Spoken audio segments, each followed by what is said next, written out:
George. Yeah, what is it, woman? George, I'm ill. I've got to get medicine. Oh, go and get it.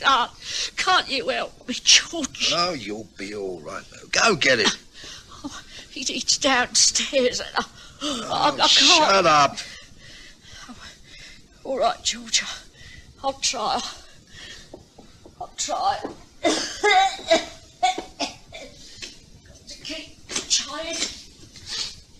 I didn't think it would ever be as bad as this. What an end. But it is the end. Do we have to pay an even greater price? I wonder. Well, we shall see. Ow!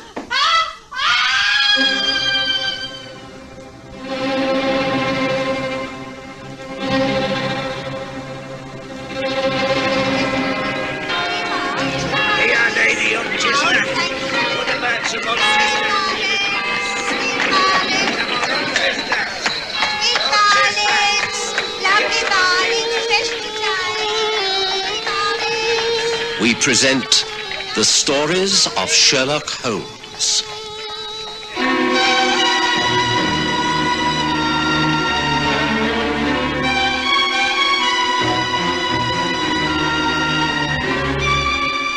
Tonight, the greater price.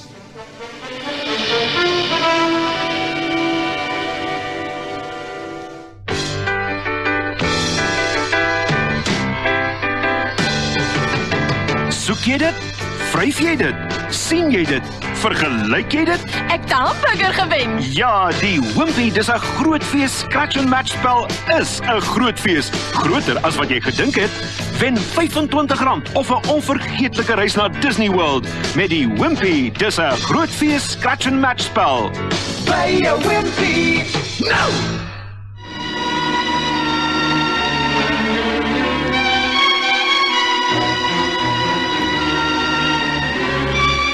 In the year 1885, I was still in practice at Paddington.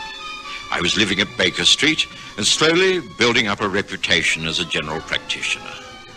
Holmes had already achieved some quite considerable fame, and our friendship was already settling down to a solid partnership. I was growing used to his untidiness and eccentricities, and he was tolerating my steady respectability. I never interfered with his work, and he was frankly not interested in mine. But there was this one case where our interests seemed to overlap. It started when I was called out to the home of George and Emma Baker. Emma was an old patient of mine, and she'd had a nasty fall down a flight of stairs. Now, Emma, there's nothing broken, thank goodness, but you're getting a little too old to take these falls. You must rest in bed until I tell you to get up and take a little exercise. You're very badly bruised. Oh, I'm all right. It was silly of me, really. I should have made sure the gas was on the landing. I must have tripped over the rug. Well, you shouldn't have been out of bed anyway. Well, I had to get me medicine. You should have insisted that your husband get it for you. Oh, was that not a good it does to ask him for help? Oh, dear, Dr. Watson, things have reached a desperate state. You mustn't give in. As I say, you've been very lucky. I'll have a word with George and tell him he must take better care of you. It won't do any good. He'll be home here soon, wanting his supper. Well, he'll have to get it himself. I'm sure you've got plenty of food in the larder. Get him to boil some eggs or make some soup. He'll be off down the road to the Rose and Crown. Spends more time and money in that place than he does in his own home. Emma? Emma, you all right? The doctor's here. Oh, I'll go down to him, Emma. Now, stay here, get some rest. Now, there's some liniment to rub on your bruises and some pills for the pain. You'll be as right as rain as long as you take it quietly. Thank you, Doctor. There. Yeah, that's everything. I'll call in again in a couple of days' time. Just rest most of the time. Good day to you. Goodbye, Dr. Watson, and thank you.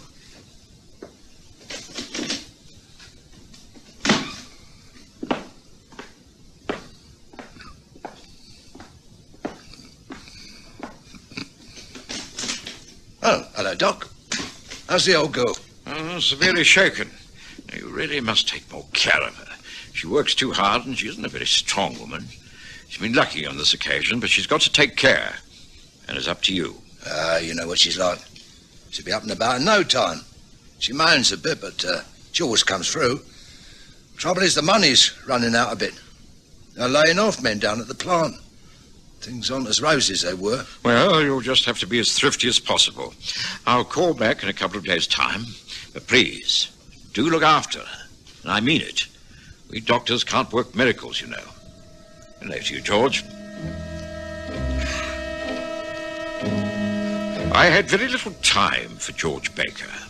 I knew his wife was hard-working and thrifty, but George was something of a spendthrift, throwing money away on horse racing and hard drinking. But there was little I could do but offer advice. I kept my promise and called at their home 2 days later. Emma was up doing the weekly wash and cooking a stew. The air was fetid with the smell of drying sheets and boiled cabbage. Well, Anne, as you see me, not so bad, not so good. I've warned you before, Emma. You're overtaxing your strength. Always got to be done. Couldn't go on being ill. Not when we've got a visitor coming to stay. Sort of vague cousin from Australia. Ever such a nice letter he's written. Just arrived in this country. First time he's been here, and he don't know anyone. George has gone down to the station to meet him. Oh, must get this all cleared up before they arrive. Oh, dear. Oh, that sounds like them. Oh, dear, dear. All behindhand. Now, sure you won't stay for a cup of tea, Doctor? The kettle is on. No. Thank you. You already have company. Come in, Sonny. Meet the wife. Emma, this is Roy Thornton. Oh. Roy, this is the missus. Oh, and Dr. Watson, the family doctor, you know. Well, our Iris is youngest, all the way from Australia. How do you do, Mrs. Baker? Very good of you to make me so welcome. Oh, it's great pleasure. I hope you'll be comfortable here. We're only working class, you know, rough and ready. But you can treat the place like home for as long as you like. Thank you. It's very good of you. Well, look, the missus obviously isn't ready for us at the moment. Why don't you dump all your cases in the spare room and let's stroll down to the Rose and Crown for a pint? Might as well introduce you to the English pubs. One of the prides of the country. No good, asking you to join us, is it, Dr. Watson? I'm afraid not. I must get about my rounds. Good day to you, Mr. Thornton. Bye, Emma. Don't forget my advice. Bye-bye for now.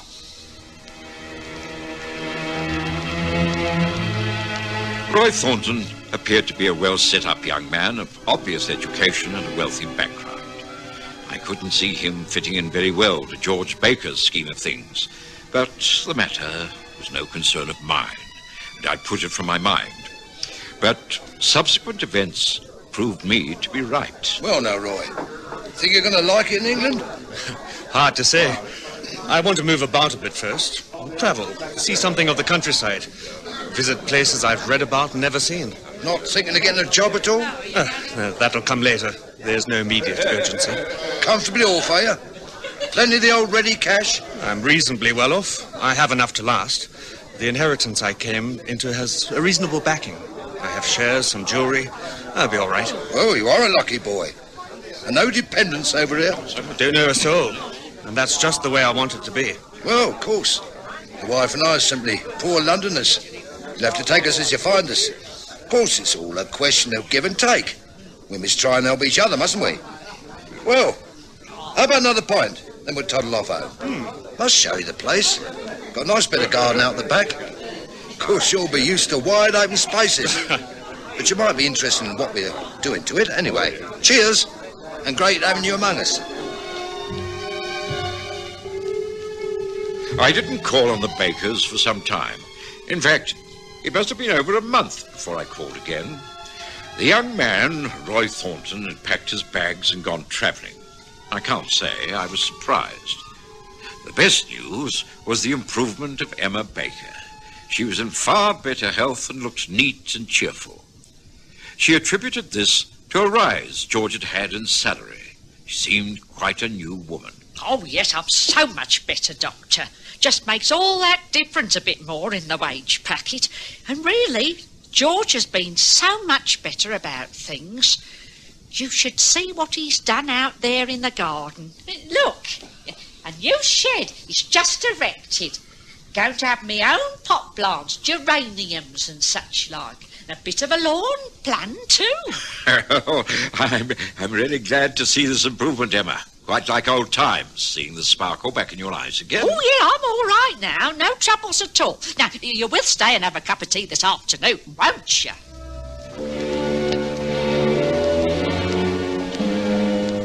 Of course, I discussed none of this with Sherlock Holmes. The progress of a working-class Paddington family was of no interest to him whatsoever. But it was then that the hand of coincidence began to move.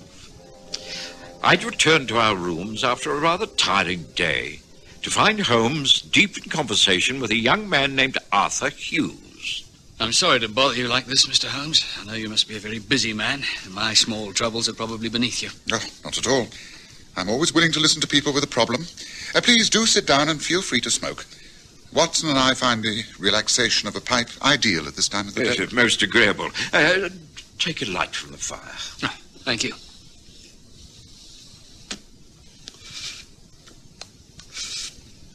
Well, I arrived in this country only a few weeks ago. Met a fellow on the ship coming over. We sort of chummed up and agreed to meet and travel up to Scotland together. We'd neither of us been here before, and to have a friend to travel with is quite an adventure. Well, this fellow, Roy Thornton is his name, has disappeared. Excuse me, but did you say Roy Thornton? Yes, that's right. Why? Nothing. Carry on. Well, I left a forwarding address with Roy, and he said he'd get in touch. He was planning to stay with some distant relatives in some part of the city. Well, he just hasn't written, and I know there is uncollected mail from Australia waiting for him at his bank. It's all rather puzzling. I'm sure something must have happened to him. I've tried advertising in the agony columns of the press, but without success. And I wondered if you could give me any advice. Well, there doesn't seem to be very much data. I know, but that's what's so bewildering.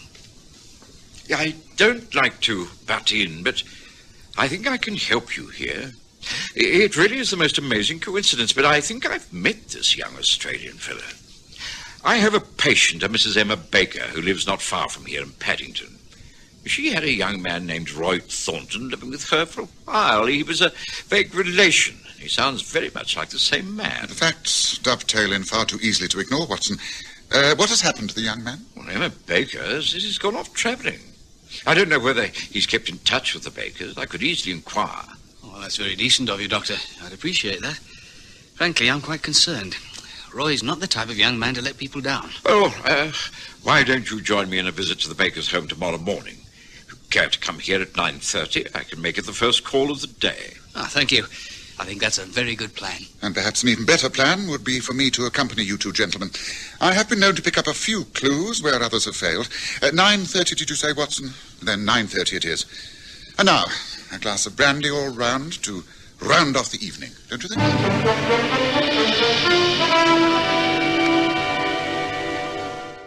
We maak vandaag 'n sunshine day. Sunshine D, heerlike smaak, plus die sonskyn-vitamien wat ons liggame nodig het. Wakker en kyk wat daar op jou wag. 'n Vrolike lagdag, 'n sonskyn of reëndag. 'n Dag vol van smaak, 'n lewe vol maak, ja. Sunshine D, die margarien met sonskyn-vitamien. Kyk uit vir die groot rooi D. A while back I was coughing, wheezing. My chest was so tight and sore. Fortunately, a friend recommended Vicks Acta Plus, the cough and chest cold remedy from Vicks. You know, Vicks Acta Plus quickly calmed my cough and loosened that tight and painful chest. So next time you've got more than just a cough and want fast relief from a chest cold too, take my advice, try some, and you'll see why they call it Vicks Acta Plus. The following morning dawned windy and raining. It was not the sort of morning to pay social calls in Paddington, but Arthur Hughes had turned up on time, and Holmes was quite ready. We took a four-wheeler and found Emma Baker alone in her back parlour. Well, this is a surprise. Didn't expect you on a morning like this, Dr. Watson. Well, Mr. Sherlock Holmes, too. This is an honour, I must say. Thank you. We are here because this young man, Mr. Hughes, is anxious to get in touch with Roy Thornton, who stayed here with you for a little while, I understand. Yes, that's right. Just a few weeks. Nice lad. Come over from Australia, but he decided to move on. Can't blame him. We weren't his class, if you know what I mean.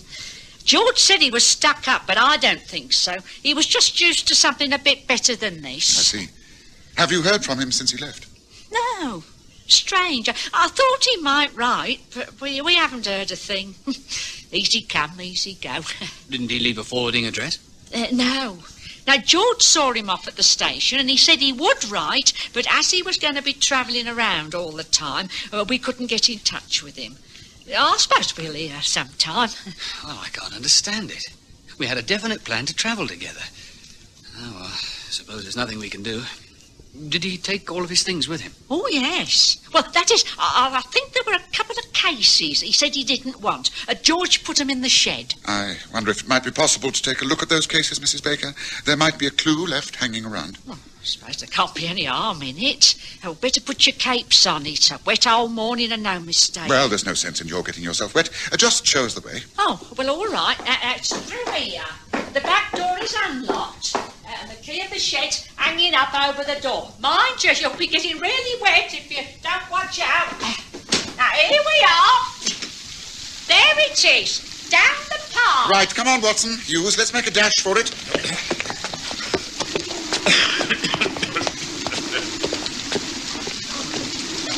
Here we are.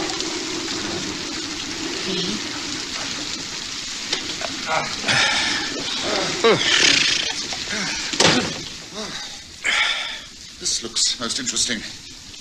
Quite a recent building, I take it. Yes, pride of Emma Baker's life. She's going in for pot plants. Yes, but meantime, we need those suitcases. They're on the shelf, I think. Yes, that's one. I'm sure I recognise it. Yes, it's quite a good pigskin bag. I would have thought this far too good to leave behind. Now, let's see.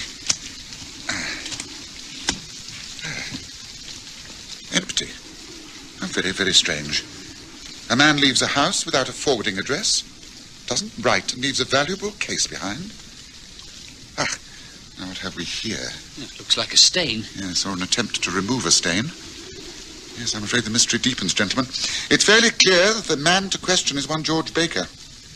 Yes, well, it's not yet mid-morning, but I should judge that Mr. Baker will take advantage of this inclement weather to wet his whistle in the bar of the local pub. Yes, I think we must take our leave of Emma Baker and drop in there, don't you?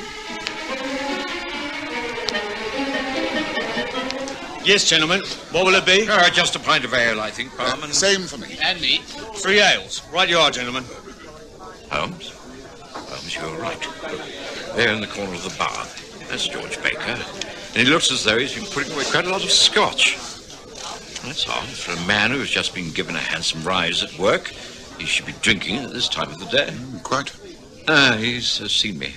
Well, we'd better go over. I'll introduce you, and then you can question him however you choose. Come on.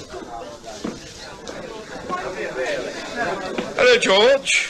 Why, Dr. Watson, what are you doing here this time of the day? Just been visiting your wife. Oh, and this is Sherlock Holmes. This is Mr. Arthur Hughes. Arthur is a great friend of Roy Thornton's. Came up this way to see if there was any trace of him. Been down to the house, have you? Not a medical visit this time? Snooping around. That it, Mr. Holmes? I've heard of you, Nosy Parker. What are you after this time? The answer to that is the whereabouts of Roy Thornton. He seems to have disappeared. Oh, who says so?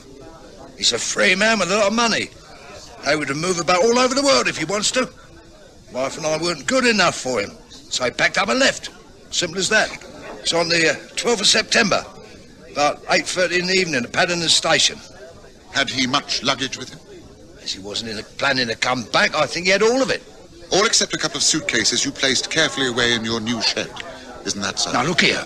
What is this questioning? I tell you the fella's gone. Cleared out. We don't know where he is, and that's a fact. So keep your nose out of my affairs. That clear enough, Mrs. Sherlock Blooming Holmes?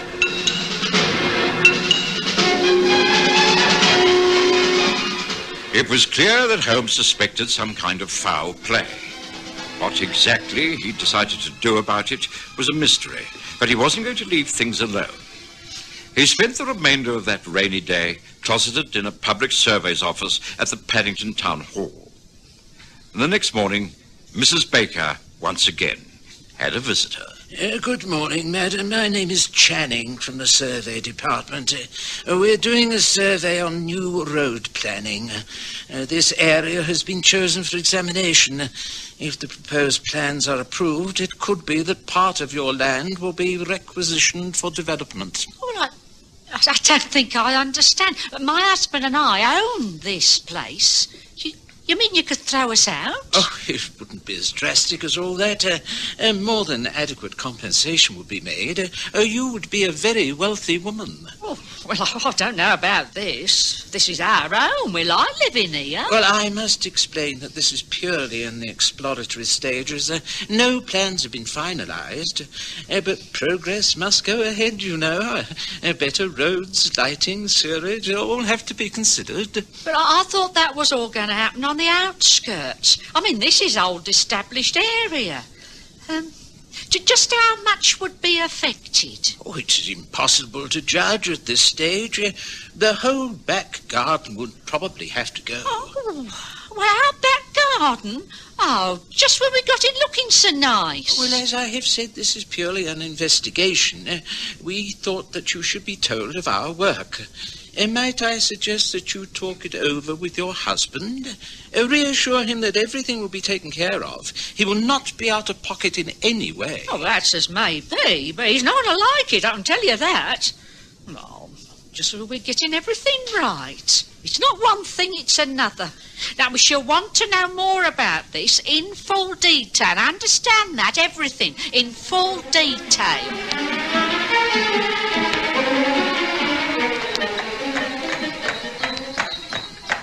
You're certainly taking a great interest in the disappearance of Roy Thornton, Holmes. What's this all about? Patience, Watson. We're going back to the Baker house. And this time, we're not subjecting that poor woman to further harassment. We're simply going to break into her back garden. Well, Holmes, is such a thing justified? I firmly believe so. Now here, I think, is the entrance to the road. Pull over by that gas mantle, cabby. Very good, sir. Here we are. Thank you, cabby. Oh, thank you, sir. Oh, thank you, sir. Oh, not do you? Come on, boss. Come on. Now, there's a backyard gate in the fence. It should present no problem. I noticed it last time we were here. Just a bolt on the inside, which is easy for a tall man to reach over and unclasp.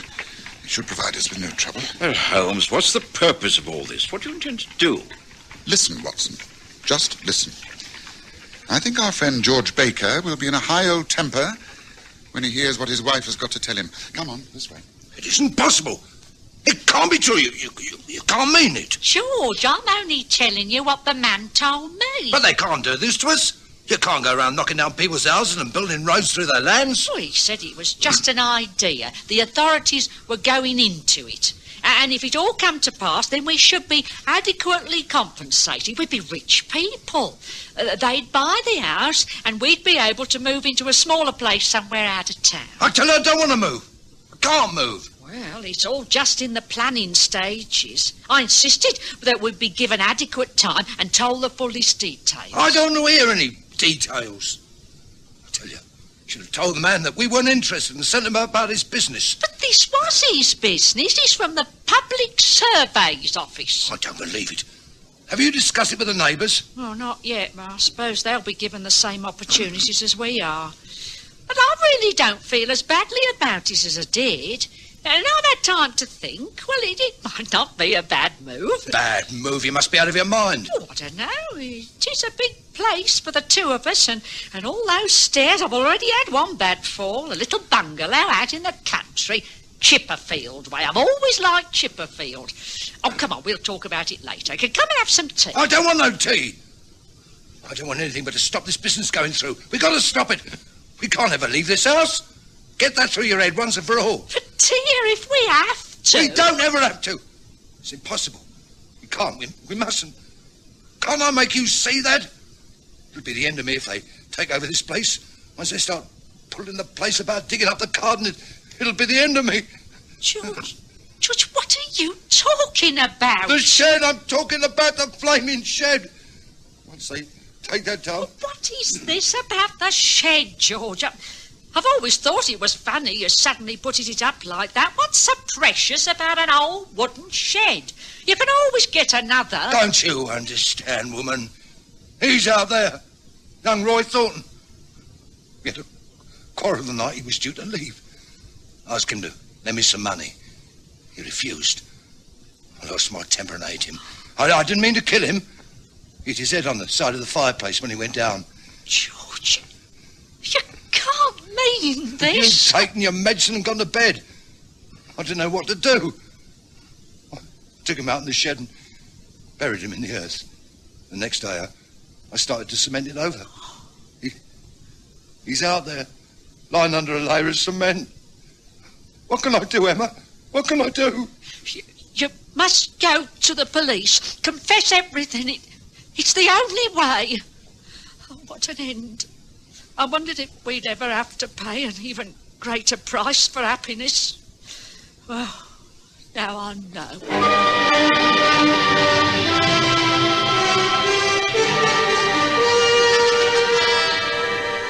Het tydjie gelede het ek 'n slegte hoes gehad. My bors was benoud en seer.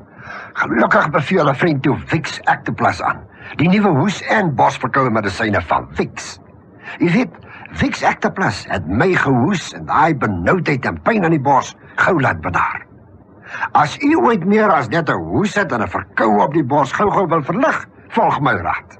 Neem Vicks Actoplas. U sal sommer sien hoekom hulle dit Vicks Actoplas noem. O, maak vandag 'n sunshine dag. Sunshine D, heerlike smaak, plus die sonskynvitamien wat ons liggame nodig het. O, pak het en kyk wat daar op jou wag. 'n vrolike lagdag, 'n sonskyn of reëndag, 'n dag vol van smaak, 'n lewe vol maak, ja. Sunshine D, die margarien met sonskynvitamien. Kyk uit vir die groot rooi D. Sherlock Holmes and I overheard everything. When George Baker realized they'd been witnesses to his confession, he broke down completely. He took his wife's advice and gave himself up. As Holmes said later... A sad case, Watson. I've no doubt that when he comes to trial, they will take into consideration that it was an accident. A post-mortem will show that, but, oh dear, what a pathetic chain of events. Of course, Baker might have got away with it if they had continued to live in that house. That's why I had to arrange the fake meeting of the surveyor. I was aware from the moment I entered the shed in the garden that something was wrong. The cement so uneven, the pile of earth outside the window, the suitcases. As I say, a pathetic case.